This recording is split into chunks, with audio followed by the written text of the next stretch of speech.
How come it turned out that, because the House is made up of both the APC and members of the PDP, how come that they all agreed and suspended 6 of you? I think it is just interest, and it is really, really sad. We didn't anticipate that there was even going to be a crisis in the first place. So we tried to stop them from taking that line of action. Now, the bottom line is that we insisted at the executive session that we should go on plenary. Each and every member of the Nasarawa State House of Assembly should speak to the whole world and tell the whole world where he stands as far as this matter is concerned. Now, when they saw that we were insisting there should be a plenary, and they were trying to stop that plenary because they didn't want this issue to go out to the world. Of course, our executive session is strictly for members. The media is not allowed in there. Nobody is allowed in there. So if we don't let this thing out, nobody will know what position certain members of the House of Assembly took.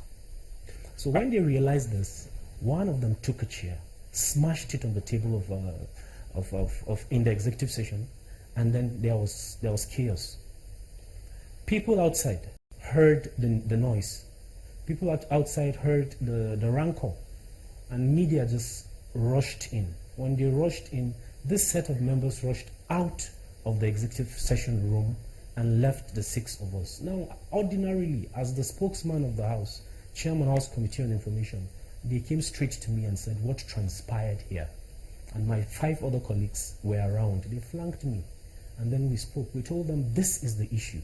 This is the position we took. And this is the position the other guys took. And that led to this rancor.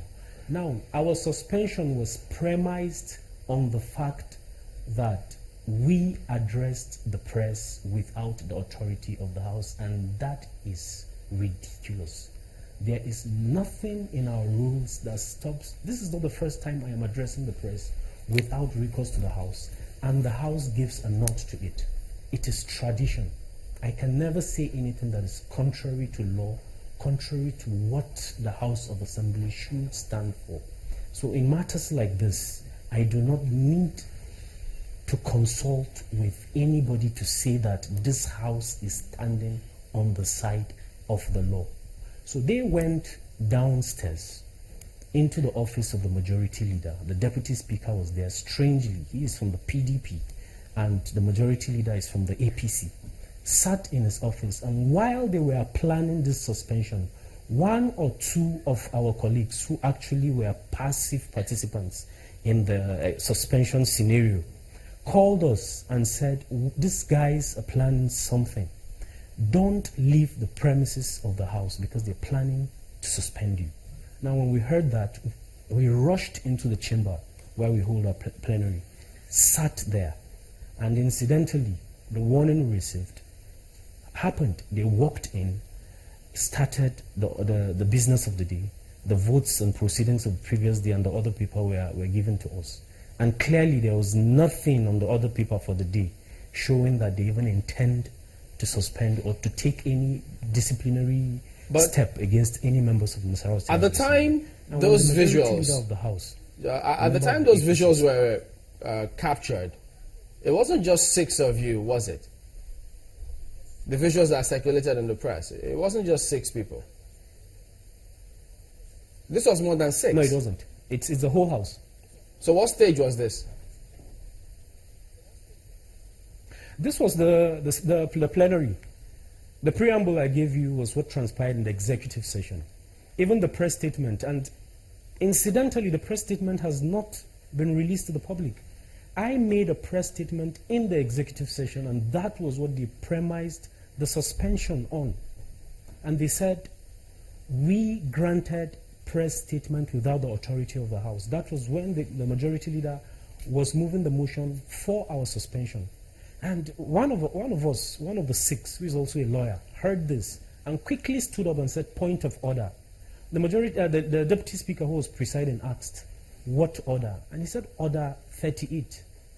And the tradition of the House is, once a point of order is raised, that point of order must be taken before any other matter is listened to. Let me ask you this. Deputy Speaker tried as much as possible to wasn't there a better way, the Honorable business Malia? with Wasn't there a better way for you to bring such grievance to the House? Because what has just gone out, I'm quite sure you're not excited about seeing that video clip.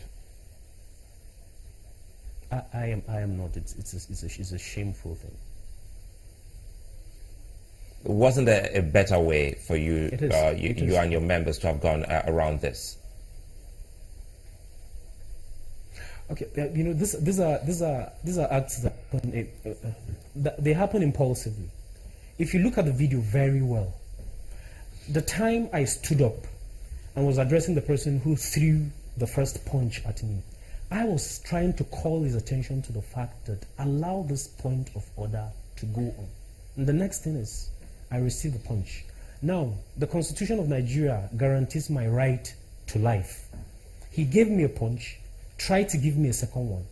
And the natural thing to do at that time was to defend myself. Because that right to life also entails that I protect and I preserve that life. So I had to defend myself, and then when I threw my own punch, who is the one that flew there and landed on the floor? Ensued. And you can see that the minority leader of the House, a PDP member too, took a table and wanted to kill me. I had to run away, because if that table hit my head, I know I would have gone down. And I'm talking to my lawyers, because I am bringing charges against these persons to redress. I'm charging them for assault and attempted murder, and very soon they will be called to court.